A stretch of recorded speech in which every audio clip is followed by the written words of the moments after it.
we're going into the beast of the push-ups, the push-up jacks. You're gonna work your chest, you're gonna work your arms, you're gonna work your legs all at the same time, and your core. Check it out. So I get down. This time I start in plank position, but I wanna take my hands a little bit wider.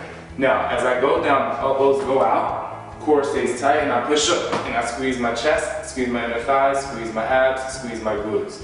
So down and up. So the push-up jack, you're just mimicking a jumping jack, but you're down in push-up position. So take your arm just a little bit wider than that. Okay. Perfect. Go down, open up your feet, elbows out, come back up. See, that position is perfect. See, body staying, your body is like a board. You want your body to be as flat as possible. You don't want your hips to sink. You want to stay right there. And Jen, come on Jen, don't stop. You want to keep going. I'm pushing them hard. But you can do it too. You're done, you're done, you're done. What I'm going to do is called the power knee. I'm going to show you how to do it. It's all about the core. You get a little leg workout too, so let's start it out. So Jen, take your left leg, put it down, slightly bend your knee. You're going to bring your hands right here and slow. You're going to bring your knee to your hand, and I want you to contract your core and then put your foot back down. So keep that knee bent. You see how Jen is like kind of coming up, and I want you to keep that knee bent the whole time. There you go, now pull it. So you get the work right in that quad. And you try to go as fast as you can. The point is to go as fast as you can to really engage the core, and you feel it firing up, and then I'll say, switch, and then switch. Oh boy! All right, we're going into ski abs. This is an ab exercise where there's no crunch involved. It's all plank position, but then you want to get that slight crunch, but it's the other way, and you'll see what I mean. You want to start back in plank position, keep the core tight, keep your butt out there, and now watch as I bring my knees to the side. So I'm mimicking a crunch, but I'm upside down. Not like that. Ready? Yeah, I think so. It's my homegirl Jen's turn. I think she's nervous. I am. Ready? Yep. Go. See that position? Keep going. Side to side, core is tight. Shoulders, wrists, and elbows in line. Head in neutral spine. Make sure you see that her back isn't bending. When her feet goes back, she keeps the core tight. 4 more. 4, 3, 2, and 1. Awesome job. This next exercise is tricep dips. You may have seen this one before, but I'm going to give you the secret to make this the best that it can be so you can get that hard back of the arm. So I'm going to demonstrate it on Jen. What I want you to do is turn around, face this way, Okay. and then sit on the floor. Okay? So first thing I want you to do is I want you to grab it under your knees and keep your core tight. Now just take your body back just a little bit, like creating a C position. See that? Now release your hands and put your hands on the floor with your fingertips facing your heels. Now, what I want you to do, just lift your butt up off the floor and a little bit higher. There you go, like this. Now notice that her feet are just a little bit shoulder width apart, and her arms and elbows back here are straight. Now what you want to do is you want to go down and bend your elbow, and then come back up. And do a couple more. Notice that the elbow is bending. Now Jen, stay up top. Now what I don't want you to think you're doing when you're doing it right is just drop your hips down, don't bend your elbows. That's not the move. You don't want to drop the hips unless the elbows are bending. Ready? Do it the right way.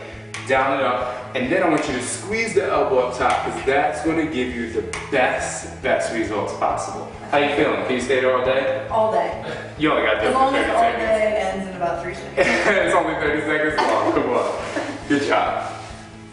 Alright, our next exercise is plank to squat. Now I want you to watch this one first because this really engages the core, and you need to know the safety cues so that you can protect your lower back. Okay, you want your shoulders, your elbows, and your wrists in line. Alright? And what I want to do is I'm going to replace my hands with my feet, but then I'm going to keep my feet just a little bit wider than my shoulders. Check this out. See, I come there, see how low my butt is, then I bring my hands back down, and I come back. That's perfect. So, see, shoulders, elbows, and wrists in one line, head in neutral spine, and then she's going to use her lower abs to pop up. Now do it one more time. I gotta use those abs. Now hold it there. Now when you come up, you shoot your arms out in front of you and keep your core tight. Ready? Yep. Go. Perfect. Alright, so the next exercise we're doing is a hard one. It's probably the hardest exercise in Insanity. It's called the power jump. So what you want to do is you want to start low. Bring your hands up here. See, she's already ahead of me. You bring your hands up here, you want to bring your hands back, and watch me first as I go up and as I land. See, I try to land right back in the squat position and try to make no noise. That's how you know you're landing This is soft. ninja training. Okay? It's ninja training, exactly. And remember, you have to go down to go up. So don't try to jump from here because you won't go nowhere. You want to go down to go back up. Are you ready? I'm ready. 3, 2, try it with us. Go. Do it again. Go down. See how she bends down? Good. Do it one more time. See how she goes down and then comes up and I can't even hear her feet land? And that's what you want to do. And that's how you get power in the jump. Good job. Thank you. So the next exercise we have is power squats. This is where you really go down into the squat. You work your hamstrings, you work your glutes, and you work your quads. Yeah. So we're gonna get all three. Easy, you start with your feet together. You bring your hands to the side. When you go down, your hands come forward, just like this, and then you come back up. And you just do this. Slow, you wanna get full range of motion. See how she gets all the way down, come back up? You wanna get 90 degrees at least. Go down one more time, and then come back up. The point is to try to go as fast as you can, but you still want to keep the range of motion and keep your core tight when you go down. Are you ready? I'm ready. Let's go. So push and up. See, we're doing it at the same speed, but what can happen is you can do it at a different speed. You want to just go as fast as you can go. You trying to show me that? You want to do it like that, but the best thing to do is just to go as slow as you need to go or as fast as you want to go, but keep the form right. You better go for it. I will.